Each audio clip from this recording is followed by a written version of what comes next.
Graça e a paz que vem de Deus, nosso Pai, de Jesus Cristo, nosso Senhor e Salvador, e do Espírito Santo, nobre Consolador e Santo Ensinador, agora se multipliquem em nossos corações ao meditarmos na sua palavra. Hoje vamos meditar sobre o texto de Mateus 9, 9 a 13, sobre este tema: Jesus te chama. Deus assim nos abençoe. Amém. Sobre esse tema, nós queremos dividir em 3 perguntas. Jesus te chama. Ele chama a quem mesmo? Como ele faz isso? E para que ele chama? O texto em questão se desenvolve numa das cidades importantes do ministério de Jesus, Cafarnaum. Mateus é o personagem que é envolvido aqui na trajetória de Jesus. Quem foi Mateus? O autor deste evangelho que leva o nome dele também. Outro nome de Mateus era Levi, aquele que une. Mateus, dádiva do Senhor, é o significado do nome dele. A vida de Mateus não era uma vida fácil. Se vocês já assistiram aquela série The Chosen, vocês já conseguiram perceber como a vida de um publicano, um cobrador de impostos, era difícil no tempo de Jesus. Não sabemos qual foi o motivo que levou Mateus a aceitar este emprego. O que sabemos é que ele era publicano. Poderia ser pelo status que ele ganharia, poderia ser porque era uma boa profissão, ganhava-se muito bem, e ele talvez gostaria de dar um futuro melhor para sua família. Mas o fato é que Mateus, por ser um publicano, vivia separado da sua família. Os seus irmãos de sangue, da mesma fé, ou de mesma família, não conseguiam recebê-lo como um irmão igual. Ele era rejeitado, ele era esquecido, não podia nem entrar numa assembleia, num culto. Nada disso ele podia fazer. E quando as pessoas passavam perto de um publicano, eles logo teciam comentários maldosos a respeito destes. Mas por que era assim? Porque o governo romano cobrava impostos daqueles que eram seus escravos, vamos dizer assim, os seus conquistados. Mas ele fazia questão de contratar pessoas da própria região, da própria língua, para poder cobrar os impostos do seu próprio povo. Então, Mateus era um traidor. Ele aceitou um emprego de um governo que é opressor para cobrar dos seus próprios irmãos. E o governo romano normalmente não pagava nada para esses cobradores. Eles tinham que tirar dos impostos a mais que eles cobravam para a sua própria sobrevivência. Então, por isso, eles eram considerados traidores. Já existia um imposto a ser pago e ainda cobrava-se a mais para poder sobreviver. Bom, isso não era papel de uma pessoa que pensava no próximo ou que se preocupava. Isso não poderia ser algo que um presente de Deus estava fazendo. Mas esse é Mateus. E um encontro acontece que muda tudo. O dia de Mateus é comemorado em 21 de setembro, porque Mateus é lembrado na história da igreja como alguém que não tinha nada a oferecer. Recebeu misericórdia, recebeu graça, recebeu o perdão do Senhor. Mateus não conhecia de certo a Jesus. Certamente já havia ouvido algo sobre ele. Os milagres na Judéia chegaram ao conhecimento das pessoas em Cafarnaum e certamente Mateus estava a par daqueles acontecimentos, já que ele era uma pessoa culta, falava pelo menos 2 idiomas e sabia administrar bem, fazer contas e fazer bons registros de tudo aquilo que era arrecadado. Ele era uma pessoa culta. Jesus então aparece onde?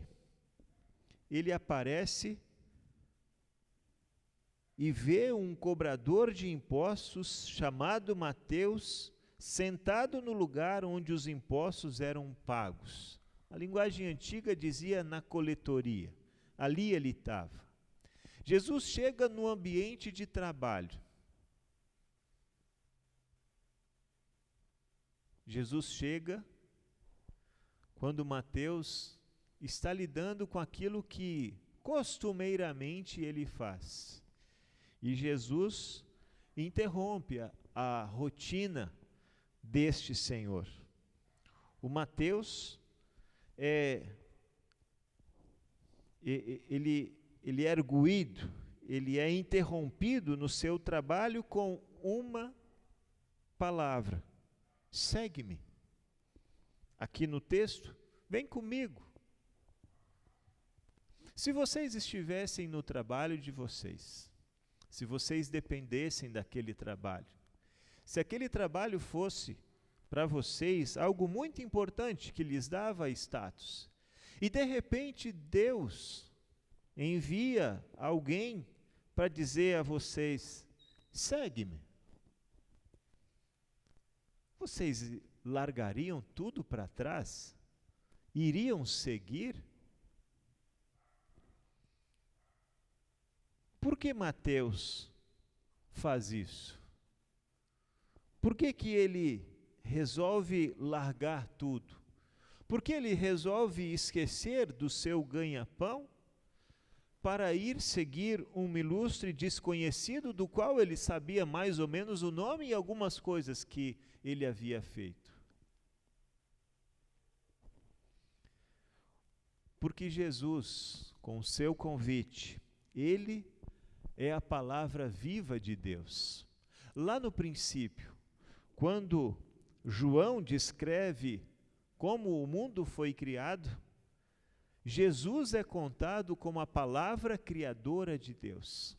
Aquilo que é lançado para seres inanimados, de repente são transformados naquilo que a palavra está dizendo.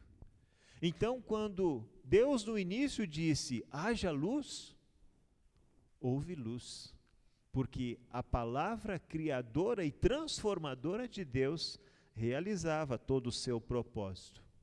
Então, quando Jesus diz para Mateus: segue-me, ele não pode dizer o contrário.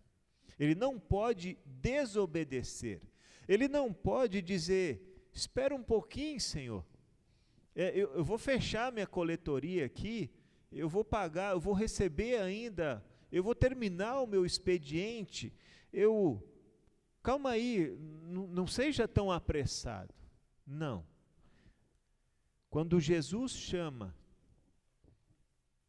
o Mateus obedece. Mas aí vem a pergunta para nós.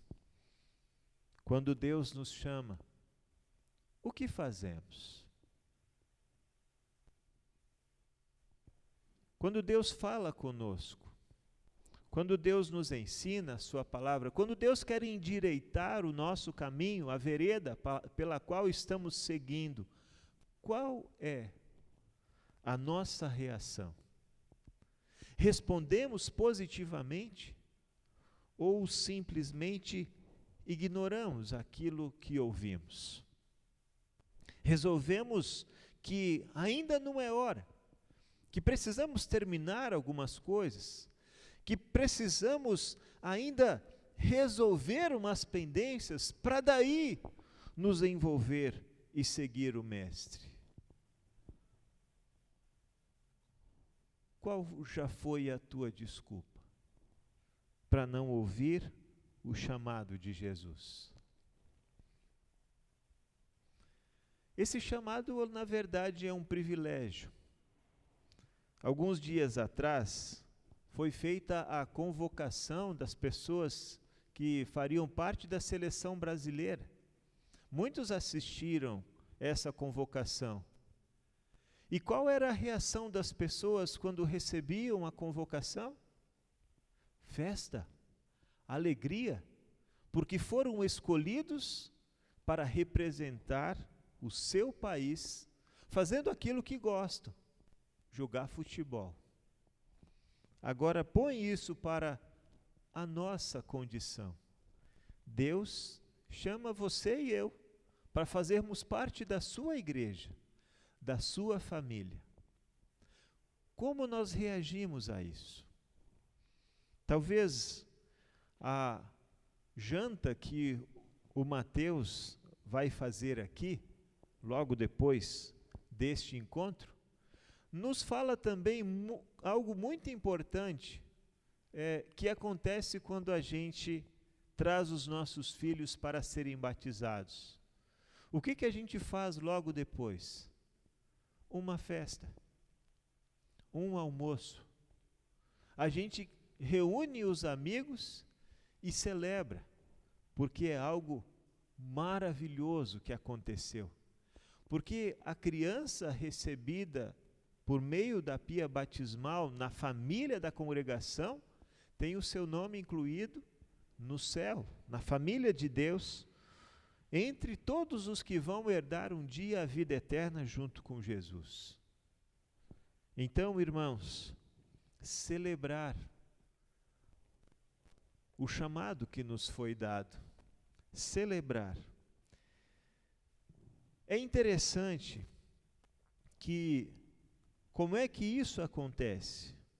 Então, isso aconteceu a partir de um convite, uma palavra: segue-me. Na sua vida, aconteceu através do batismo de vocês. Para alguns outros, um pouquinho mais tarde, quando conhecemos a palavra de Deus, quando somos convidados a vir à igreja, quando por causa de casamento, por causa de algum evento, somos chamados a estarem aqui. Hoje, ultimamente, quando a gente assiste alguma live, algum culto, algo pela internet,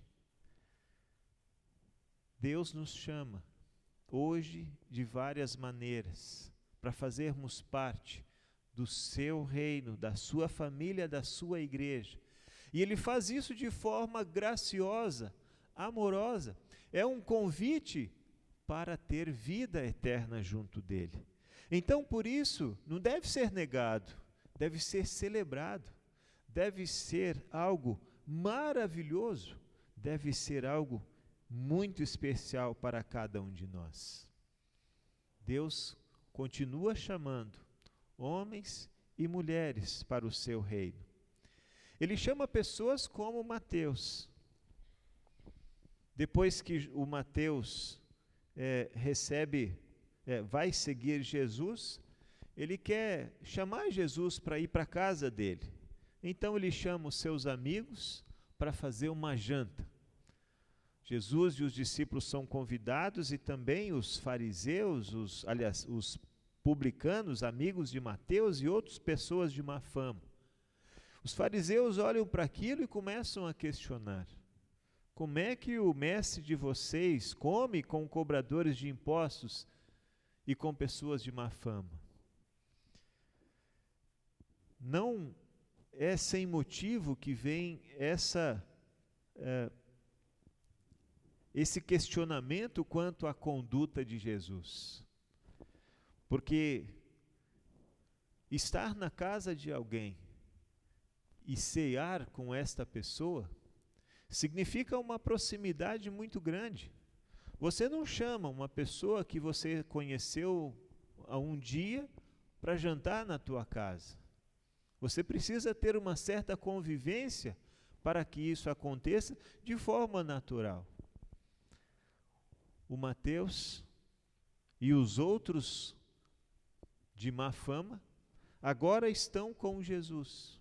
Os fariseus não entendem isso e questionam: como é que você faz isso? Como é que o mestre de vocês faz assim? Por que ele age diferente de todo mundo?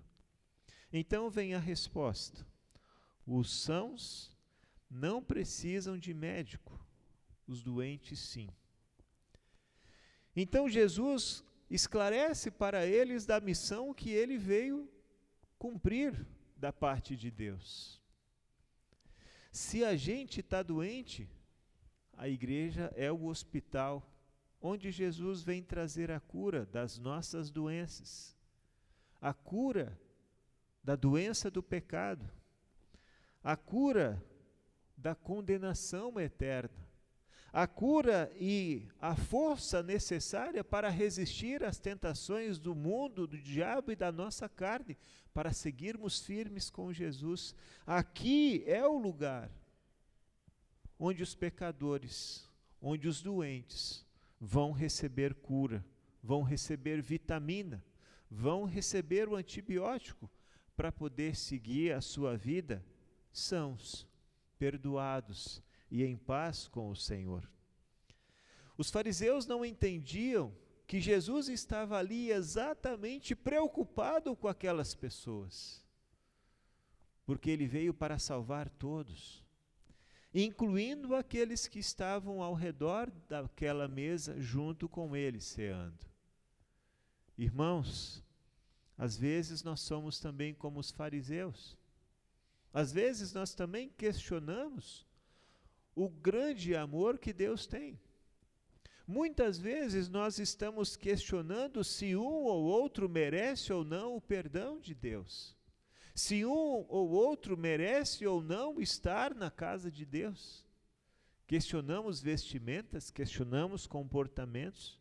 É claro que Jesus, ao encontrar-se com esse povo, ele não está referendando aquilo que estão fazendo. Por isso, a primeira coisa que ele faz com Mateus: sai daí, cara. Não te envolve mais com essa coisa errada. Muda de vida, segue eu. Ele queria que os outros também mudassem de vida, que não continuassem da mesma forma essa vida de má fama. A mesma coisa Deus espera de mim e de vocês. Ele nos chama para a sua igreja, para que nós também mudemos de vida. Ele nos aceita como somos, exatamente assim. Mas Ele deseja que sejamos transformados. Ele deseja que a sua palavra em nós produza frutos que glorifiquem o Pai que está no céu. Então não é simplesmente ser amado, não é simplesmente ter a fé, não é simplesmente acreditar, não é simplesmente seguir. É mudar de vida, é largar para trás aquilo que nos afasta de Deus e seguir em frente com os ensinamentos e a direção que Ele nos dá. É desta forma que Deus quer que nós sigamos. Então, já respondemos as perguntas. Como é que Deus te chama? Deus chama pecadores. Você é pecador? Você reconhece isso? Então, o convite de Jesus, segue-me, é para você. Para você e para mim. Porque eu não sou diferente de vocês. Também eu estou mergulhado num lamaçal de pecados. Também eu preciso do convite gracioso de Jesus, porque eu não tenho forças em mim. É interessante que no tempo de Jesus também era assim. O discípulo é que escolhia o seu mestre. Aqui inverte-se, porque Mateus nunca vai a Jesus de forma espontânea. Nunca iria. É Jesus que tem que vir ao encontro dele. É Jesus que tem que chamar. É Ele que precisa tomar a iniciativa e tirar Ele do seu lugar. É assim até hoje. É Jesus que nos chama. Pecadores, pessoas que às vezes dão mau exemplo, pessoas que às vezes têm vida torta. É a esses que Jesus está chamando. Para quê? Para lhes dar perdão, para lhes estender o amor e para transformar a vida daqueles a quem Ele chama. Mateus é conhecido como o cobrador de impostos, mas a partir do chamado de Jesus, nunca mais ele sentou naquela coletoria. Nunca mais ele quis depender daquele dinheiro sujo. Nunca mais ele voltou à sua velha vida. Mesmo quando Jesus não estava aparecendo após o seu terceiro dia depois de morto, Mateus não voltou para a sua vida antiga. Continuou lá, esperando, porque se os olhos não podem crer que alguém pode ressuscitar dos mortos, a fé nos faz enxergar que isto é possível. E foi assim com Mateus, e foi assim com os discípulos, e foi assim com todos quantos, crendo em Jesus, o esperaram e não ficaram desiludidos, porque viram seu Salvador ressuscitado. É o tempo que vivemos, o tempo pós-ressurreição.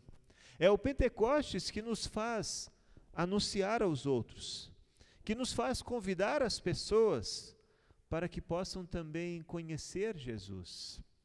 E aí, para quê? Para que nós sejamos os seus instrumentos a alcançar quem está perdido, a alcançar quem está com a vida ainda sem direção, sem rumo. Jesus quer continuar usando a sua igreja para chamar pessoas pecadoras, porque aqui sempre vamos ter perdão e sempre vamos ter palavra que dirige e leva para os céus. Às vezes, a consciência pesa, e graças a Deus que pesa, porque daí o Espírito Santo age, é o sinal dele. Ele age para nos transformar, para nos fazer seguir, para nos fazer esquecer dos nossos próprios interesses, para cuidar dos interesses de Jesus, que é de salvar, buscar e salvar quem estava perdido. Jesus te chamou, meu irmão, para ser dele, seguidor dele. Você não tinha nada para oferecer, por isso você foi escolhido, justamente por não ter nada. Mas a partir do momento que Jesus transformou a tua vida, Ele tem agora para você também uma bela missão: compartilhar este Evangelho, fazer novos convites para outras pessoas, não para seguir vocês, mas para seguir Jesus.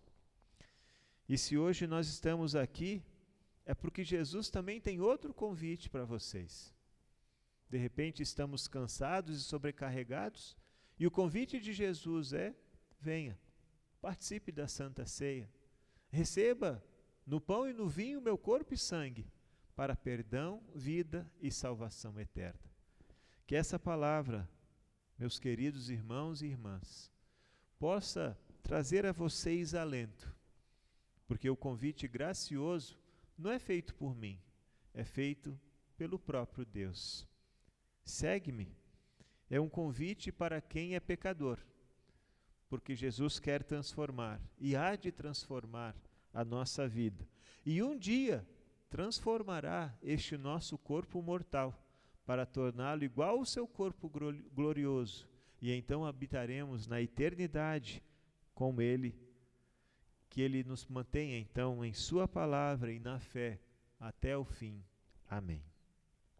Nos coloquemos de pé. E a paz de Deus, que vai muito além do nosso entendimento humano, guarde o nosso coração e a nossa mente em Cristo Jesus para a vida eterna. Amém.